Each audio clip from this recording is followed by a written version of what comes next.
This week, a child in my house shall be nameless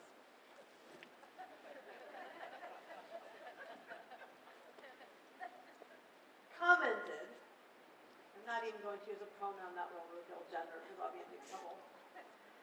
This child commented that they were not going to write thank you notes for presents recently received.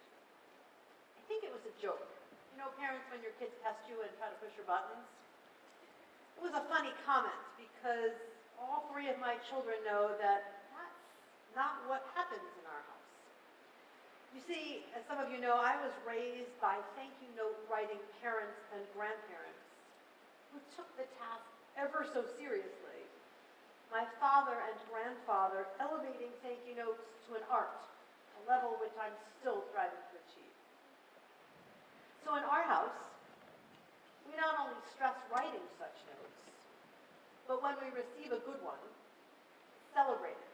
I put it on the breakfast table, or I put it on the table for them kids to see after school, for all to see, read, and appreciate. So I have to admit that at the same time as I set a very high standard and I aspire to perfection in my thank you notes, I know that I make mistakes. So straight out, I apologize to anyone who I've forgotten to write a note. I'm sure I've missed some along the way, and probably there's a secret group of people who are just waiting for the right moment, maybe during Yom Shabbat, to call me out for forgotten notes. I'm sorry.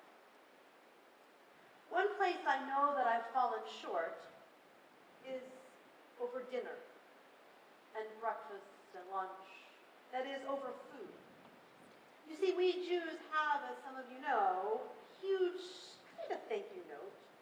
That is a prayer expressing gratitude to God for our meals. It's called Birkat Hamazon, or the blessing over sustenance, over food.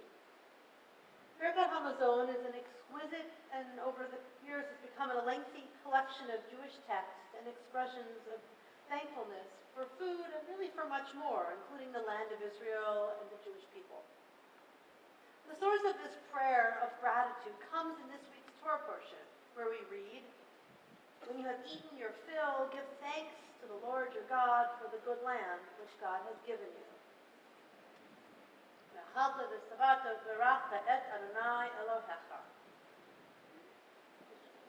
Another way to put this statement is, you shall eat, be satisfied, and bless God.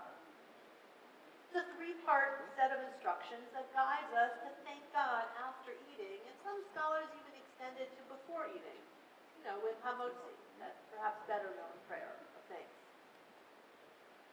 You might wonder, why were our ancestors instructed to do this? Maybe you don't wonder. But I'll tell you, Torah tells us. This expression of gratitude is key for our ancestors. Because Torah says, lest they become haughty and forget that God brought them out of Egypt, brought them through the wilderness, and fed them along the way. In short, thanking God for their food was to keep them humble and to acknowledge that the food in their mouths came to them in a partnership with God. In other words, they didn't do it alone. So hold on, whatever your concept of God, you might go to God to say thank you. Also go back to humility. For however humble we think we are, take a moment and think about your life, our lives. How easy is it for us to run to Sunset, Whole Foods, Trader Joe's, or any number of restaurants and pick up a food item? And how often do we get food that doesn't quite get consumed and might just end up in the trash or the compost bin? I don't know that anyone here would call ourselves haughty, but one could say that probably we all could pay more attention to the food we eat and our humility with it. How? Well, certainly we can do it by paying attention to what we buy, how we use that food, even the ethics involved in its production or growing. As well, we can think about humility in how we eat. At a basic level, well, how many times have we opened the fridge and looked at what wasn't there, right? Oh, we're out of, my house is usually milk. Instead of stepping back and noting the bounty of the food options before us. God, I have a lot of choice. And how often do we eat on the run, not even stopping to enjoy our food, but saying, I gotta get wherever. a notch with humility, what about prayer? The simplest form of that is to take a few seconds before eating and to say or sing Hamotzi. Baruch atah Adonai, Eloheinu melech haolam, hamotzi lechem min haaretz. Together with others or silently, however it works, we stop a few seconds, if that. We do that, we bring our humility into play. An additional step might be to add a line after a meal, a line which I'll practice or record on anyone's phone or write down at another moment. Baruch atah Adonai hazan et hakol. Thank you, God, for the source of food for all. For some of us, it's pretty natural. For some of us, we do it on Shabbat or holidays. And for others of us, it's a big change, or it feels like one. My favorite story around saying a prayer before eating came from one of our adult bat mitzvah students a few years ago. I challenged the class to do this. She was working in the pharmaceutical industry and traveling non-stop in her work. So one business lunch, she stopped and paused quietly to say Hamotzi, admittedly not so certain about what she was doing or her comfort level with it. Well, soon enough, she found herself in a most meaningful conversation with a colleague of a different faith. They started talking about their religion, about their personal practice. Who knew? Hamotzi opened a powerful door beyond even what she imagined before she said those words with uncertainty. So why should we do this? We'll go back to my original concept of a thank you note, or even a simple thank you. Whether you're a note writer or not, and I know there are different schools of thought on this, few of us would go through our days without saying thank you. Think about it. And what would your response be if nobody said thank you to you for even basic niceties during the day? Holding the door, letting you go turn at the light, doing something nice in the office, in the home.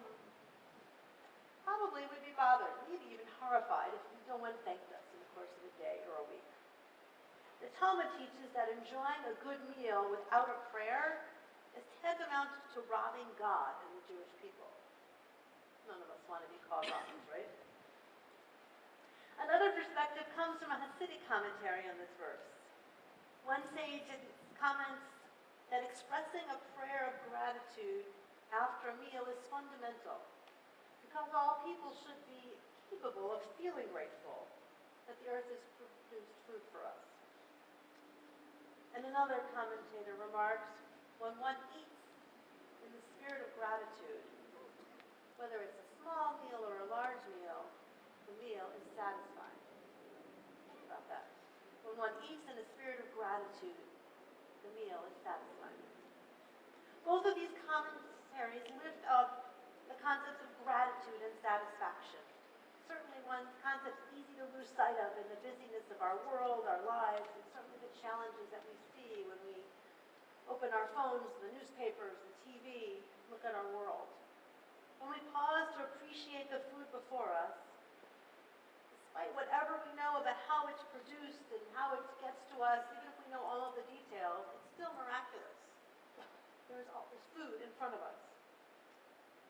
As in other moments in our lives, stepping back with a bit of perspective and gratitude, well, not only can that not be a bad thing, but it's certainly a good thing, allowing us to focus on that for which we're grateful.